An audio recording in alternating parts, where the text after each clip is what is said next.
Assalamualaikum warahmatullahi wabarakatuh. Di sini kami dari kelompok 9 akan memaparkan materi mengenai sejarah pemikiran ekonomi Islam pada masa Daulah Umayyah, Daulah Abbasiyah, dan Daulah Turki Utsmani. Sebelumnya, perkenalkan di sini ada saya Titi Nurhasanah dan teman saya Ahnafi Daroini. Langsung saja materi yang pertama, perkembangan ekonomi Islam pada masa Daulah Umayyah. Bani Umayyah atau Kekhalifahan Umayyah adalah kekhalifahan Islam pertama setelah masa Khulafaur Rasyidin yang memerintah dari 661 sampai 750 di Jazirah Arab dan sekitarnya, serta dari 756 sampai 1031 di Cordoba, Spanyol sebagai Kekhalifahan Cordoba. Nama dinasti ini dirujuk kepada Umayyah bin Asyams, kakek buyut dari khalifah pertama Bani Umayyah, yaitu Muawiyah bin Abu Sufyan atau disebut juga dengan Muawiyah I. Pemikiran khalifah-khalifah di bidang ekonomi pada masa Bani Umayyah. Yang pertama ada Khalifah Muawiyah bin Abi Sufyan. Pada masa pemerintahannya, beliau mendirikan dinas pos beserta dengan berbagai fasilitasnya, menertibkan angkatan perang, mencetak uang, dan mengembangkan jabatan adi atau hakim sebagai jabatan profesional.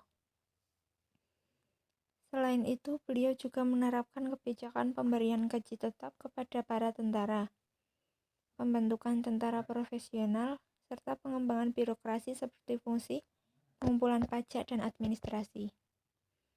Kemudian selanjutnya ada Khalifah Abdul Malik bin Marwan.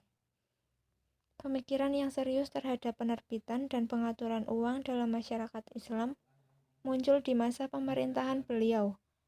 Abdul al-Malik mengubah Bizantium dan Persia yang dipakai di daerah-daerah yang dikuasai Islam. Untuk itu dia mencetak uang tersendiri dengan memakai kata-kata dan tulisan Arab serta tetap mencantumkan kalimat Bismillahirrahmanirrahim pada tahun 74 Hijriah. Pembuatan mata uang pada masa itu didasarkan pemikiran bahwa mata uang selain memiliki nilai ekonomi, juga sebagai pernyataan kedaulatan dinasti Islam. Di samping itu, mata uang juga berfungsi sebagai sarana pengumuman keabsahan pemerintahan pada waktu itu yang namanya terpatri pada mata uang tersebut. Selain itu, Khalifah Abdul Malik dalam hal pajak dan zakat memberikan kebijakan dengan memberlakukan kewajiban bagi umat Islam untuk membayar zakat dan bebas dari pajak lainnya. Kemudian yang ketiga ada Khalifah Umar bin Abdul Aziz. Selama masa pemerintahannya, beliau menerapkan kembali ajaran Islam secara utuh menyeluruh. Ia mengurangi beban pajak yang dipungut dari kaum Nasrani, menghapus pajak terhadap kaum Muslim, membuat takaran dan timbangan, membasmi cukai dan kerja paksa, dan lain-lain. Berbagai kebijakan berhasil meningkatkan taraf hidup masyarakat secara keseluruhan hingga tidak ada lagi yang mau menerima zakat.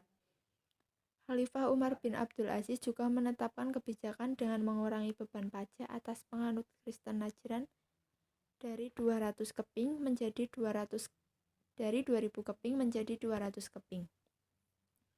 Kebijakan ini dikeluarkan karena ternyata masyarakat Kristen khususnya Bani Najran merasa berat. Khalifah Umar bin Abdul Aziz menerapkan kebijakan otonomi daerah. Setiap wilayah Islam mempunyai wewenang untuk mengelola zakat dan pajaknya sendiri-sendiri. Faktor kemajuan ekonomi pada masa Daulah Bani Umayyah yaitu yang pertama perdagangan, kemudian pertanian dan industri, yang ketiga reformasi fiskal, dan yang keempat pembuatan mata uang. Beberapa faktor yang menyebabkan dinasti Bani Umayyah lemah dan membawanya kepada kehancuran, yaitu yang pertama ada sistem pergantian khalifah melalui garis keturunan. Kemudian yang kedua, latar belakang terbentuknya dinasti Umayyah tidak bisa dipisahkan dari konflik-konflik politik yang terjadi pada masa Ali. Kemudian yang ketiga, pada masa kekuasaan Bani Umayyah, pertentangan etnis antara suku Arab Utara dan Arabia Selatan yang sudah ada sejak zaman sebelum Islam makin meruncing. Keempat, lemahnya pemerintahan daulat Bani Umayyah. Kemudian yang kelima, penyebab langsung tergulingnya kekuasaan dinasti Umayyah adalah munculnya kekuatan baru yang dipelopori oleh keturunan Al-Abbas bin Abd al-Muthalib. Selanjutnya, perkembangan ekonomi Islam pada masa Daulah Abbasiyah. Awal kekuasaan dinasti Abbasiyah ditandai dengan pembangkangan oleh dinasti Umayyah di Andalusia Spanyol, yaitu pembangkangan Ar-Rahman Al-Dahil terhadap Bani Abbas yang tidak tunduk kepada khalifah di Baghdad yang mirip dengan Muawiyah terhadap Ali bin Abi Thalib.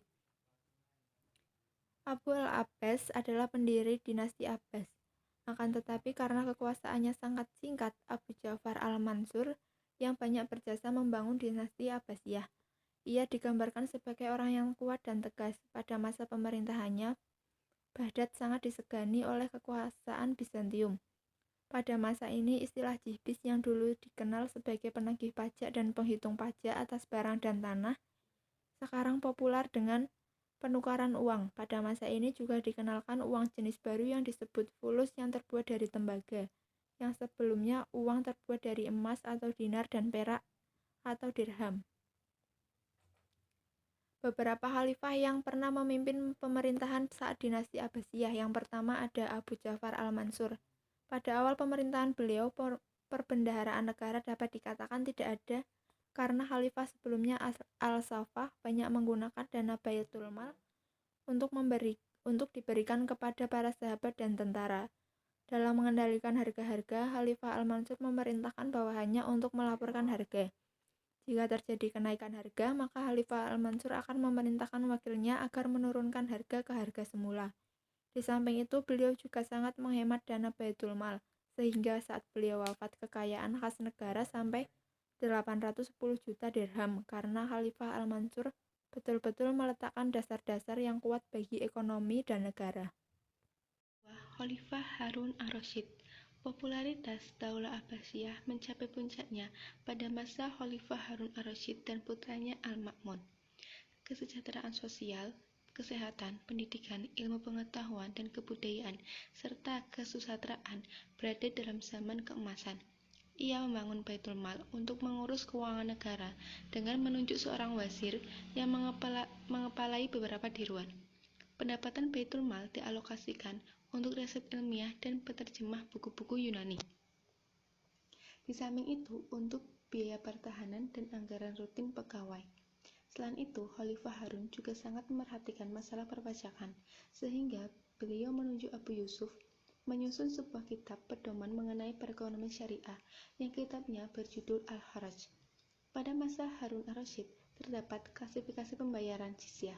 Mereka yang kaya dikenakan jizyah sebesar 48 dirham, golongan ekonomi menengah 24 dirham, sedangkan di bawah itu hanya 12 dirham. Faktor-faktor yang menyebabkan kemunduran Bani Abbasiyah pada masa ini sehingga banyak daerah yang memerdekakan diri adalah 1. Luasnya wilayah kekuasaan Daulah Abbasiyah sementara komunikasi pusat dengan daerah sulit dilakukan. Bersamaan dengan itu, tingkat saling percaya di kalangan para penguasa dan pelaksana pemerintahan sangat rendah. 2. Dengan profesionalisasi angkatan bersenjata, ketergantungan khalifah pada mereka sangat tinggi. Keuangan negara yang sulit karena biaya yang dikeluarkan untuk tentara bayaran sangat besar. Pada saat kekuatan militer menurun, khalifah tidak sanggup memaksa pengiriman pajak ke Baghdad. Perkembangan ekonomi Islam pada masa Turki Utsmani. Nama kerajaan Utsmaniyah diambil dan dipasangkan kepada nenek moyang mereka yang pertama, Sultan Utsmani Ibnu Selci, Ibnu Artohol, Ibnu Sulaiman Shah, kepala kabilah Kap di Asia Tengah. Awal mula berdirinya dinasti ini banyak tertulis dalam legenda dan sejarah sebelum tahun 1300. Dinasti ini berasal dari suku Koyik Oghuz yang mendiami daerah Mongol dan daerah utara negeri Cina kurang lebih 3 abad. Turki Utsmani mengalami kemajuannya pada masa Sultan Muhammad II tahun 1451 sampai 1484 Masehi atau pada masa Muhammad Al-Fatah.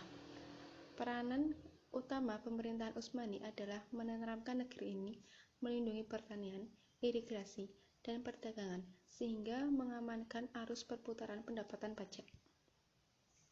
Semua sumber daya ekonomi terdapat di wilayah Utsmani sebagai kekuatan ekonomi di wilayah Turki, salah satunya bidang pertanian.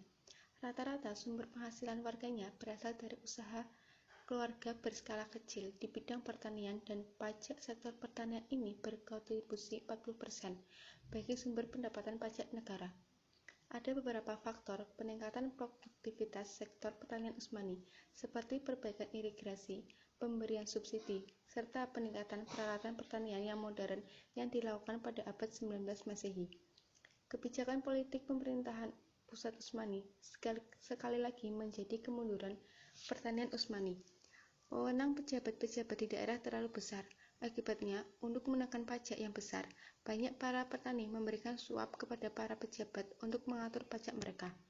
Berikut ini ada beberapa pemikir dalam masa Utsmani dengan pemikirannya memiliki pemikiran ekonomi.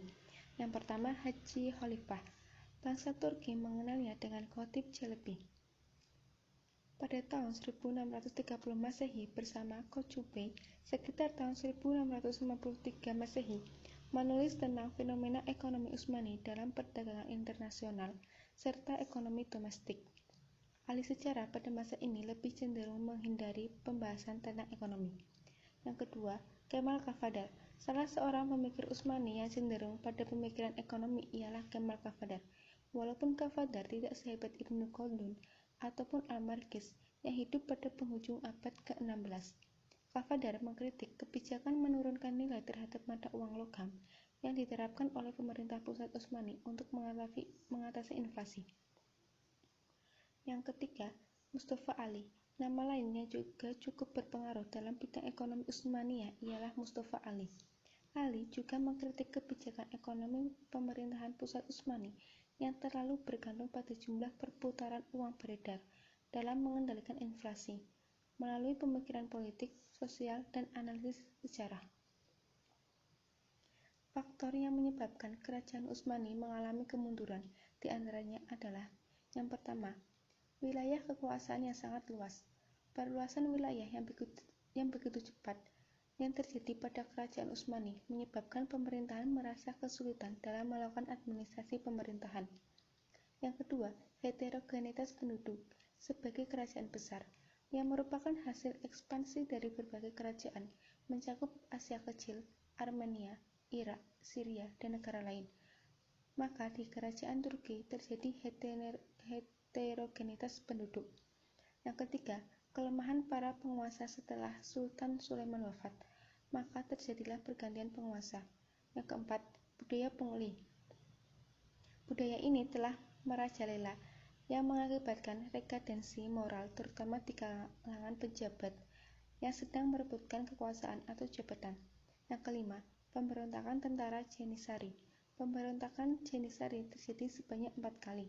Yang keenam, merosotnya ekonomi akibat peperangan yang terjadi secara terus-menerus, maka biaya pun semakin membengkak, sementara belanja negara pun sangat besar, sehingga perekonomian kerajaan Turki pun merosot. Demikian presentasi yang dapat kami sampaikan, kurang lebihnya mohon maaf. Wassalamualaikum warahmatullahi wabarakatuh.